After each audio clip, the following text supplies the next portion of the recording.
የእስልምና ሃይማኖት መምህር የክርስቲያኖች ወዳጅ አንደበታቸው የሚመስጥ ምክራቸው ሁሉን የሚገስጥ ስልጣን ያላጓጓቸው የተቀመጡበት ወንበር ያልደለላቸው ኢትዮጵያዊነትን የሚኖሩ ድንቅ አባት ተቀዳሚ ሙፍቲ ሀጂ ዑመር ኢድሪስ።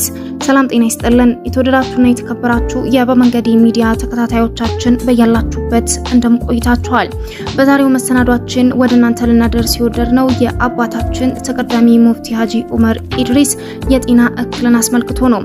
ታዲያ የጤና እክል ገጥሟቸው ከሰሞኑ ሆስፒታል ክትትል እያደረጉ መሆኑ የሚታወቀው አባታችን በአሁኑ ሰዓት ብዙ የማህበራዊ ሚዲያ ተጠቃሚዎች ህይወታቸው አልፏል እያሉ ይገኛሉ። ነገር ግን እሳቸው አሁንም በጥሩ ጤንነት ላይ እንደሚገኙ ደግሞ ትክክለኛ የመረጃ ምንጮች አቤት ሲሉ አሰምተዋል። ታዲያ እኛም ይህንን አስመልክቶ ሰፋ ያለ መሰናዶ ወደ እናንተ ልናቀርብ ወደናል። እስከ መሰናዷችን መገባደጃ ድረስ አብራችሁ እንድትቆዩ ጋበዝኩኝ። ቤቱን ያልተቀላቀላችሁ እንድትቀላቀሉ፣ ከወደዱትም ደግሞ ላይክ፣ ኮሜንት፣ ሼር በማድረግ እንድታበረታቱን ልባዊ ጥያቄን እየጠየቁ ወደ መሰናዶ አቀናው። አብራችሁን ቆዩ። በተለያዩ እምነት ተከታዮች ልብ ውስጥ እንደ አባት መታየት ትልቅ ብቃት ይጠይቃል።